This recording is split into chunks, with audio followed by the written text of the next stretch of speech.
Tere kõigile! Mina olen Maicel Astur ja te olete vaatamas Asturi astroloogiat. Täna räägime UFC 316 ja võtame ette 3 kõige põnevat fighti minu jaoks ja ennustame, kes lahkub puurist võitjana. UFC 316 toimub siis 8. juunil Ameerikas ja sattus täna nii, et kõik 3 fighti, millest räägime, on bantamweight'i fight'id ja esimene, millest räägime, Mario Bautista versus Patchy Mix. Patchy Mix siis debutant, tuleb üle Bellatorist, oli Bellatori endine tšempion, aga kuna Bellatori said rahad otsa, siis nad panid leivad ühte kappi PFL-iga ja Patchy Mix kuidagi ei saanud neid fight'e üldse seal, jäi põhimõtteliselt töötuks, siis sotsiaalmeedias hakkas huugama, et tahab UFC-sse saada ja kuna tema abikaasa on siis Tatiana Suarez, kes on UFC fightis just ka tiitli peale, siis tahtis temagi Patchiga UFC-sse saada ja sai oma tahtmise ja kohe esimeses fightis kohtub siis Mario Bautistaga. Mario Bautista juba UFC-s väga kogenud. Viimane fight oli tal Jose Aldoga, sai kõvasti heiti sotsiaalmeedias selle eest, kuna põhimõtteliselt 3 raundi kallistas ainult Aldot puuri ääres. Võttis küll võidu jagatud otsusega, aga fight ise oli ikkagi pigem kehva.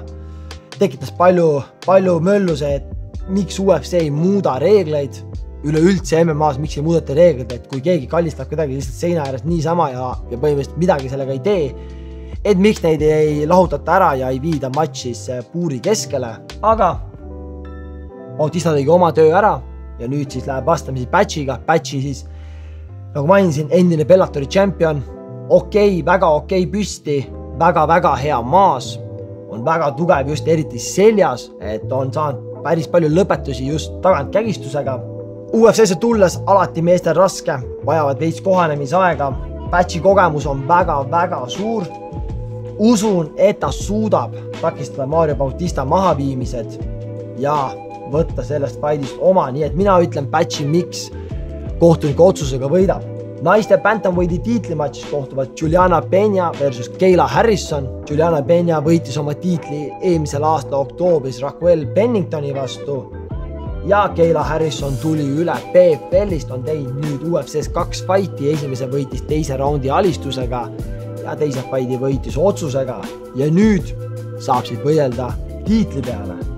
Kayla Harrison on esimene ja siiani ainuke ameeriklane, kes on võitnud judos olümpiakulla, et tegemist väga tugeva judokaga, kes on ka näidanud oma tugevust ja oskusi UFC-s väga hästi, on domineerinud põhimõtteliselt kõiki. Ainuke probleem, mis sellega on, et ta on varasemalt PFL-is fightinud 71 kilo ja nüüd UFC-s 61 kilo, nii et ta on väga füüsiliselt väga tugev ja suur naine, nii et ma usun, et ta võtab kuskil 20 kilo kaalust alla, et saada bantamweight'i. Ja sellega oli ka kõva möll muidugi UFC pressikonverentsi, kus Juliana Peña mitu korda pidi mainima, et kas sa ikka kaalu saad ja Kayla Harrison muidugi ütles, et ära sina selle pärast muretse, aga mina arvan, et see on üks suur murekoht, sest matš on 5 raundi ja Juliana Peña on siuke kõva kakleja ja ei ole kerge mudel, mida just murda, nii et usun, et Juliana Peña võtab ära selle matši kohtuniki ühehäälse otsusega just sellepärast, et Kayla Harrison, ma arvan, väsib ära. Ja peamatšis Merab Dvalishvili kaitseb oma tiitlit Sugar Sean O'Malley vastu ja tegemist on siis meeste omavahelise teise kohtumisega. Esimese matši võitis Merab legendaarsel El Noche üritusel, domineeris Sugat 5 raundi.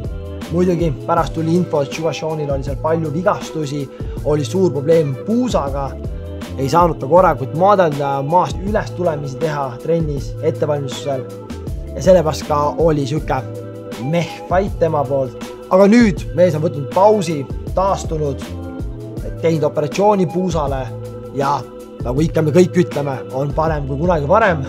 Merab peale tiitlivõitu on väga dominantne tšempion. Nagu ikka, Merab ei väsi kunagi. Juttude kohaselt mees teeb riietusruumis 5x5 sparri enne, kui tuleb tiitlimatšile.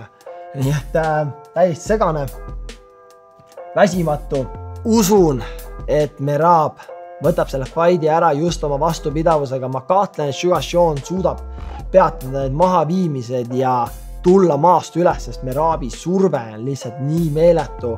Sugar Sean on suuteline lööma Merabi nokki ja ma arvan, see on ka tema üks võimalus, kuidas see fight võita, sest ma ei ole näinud siiani, et Sugar Seanil oleks selline vastupidavus, et 5 raundi teha meeletut tempot, et pigem on ta siuke plahvatuslik fighter, nii et mina ütlen, Merab kaitseb oma tiitlit ja võidab otsusega.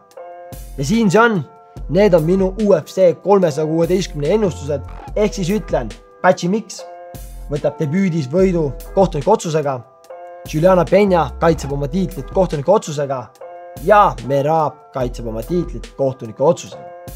Aitäh kõigile vaatamast, jätke kommentaarisse, mis teie arvate ja näeme juba järgmises Asturi astroloogias.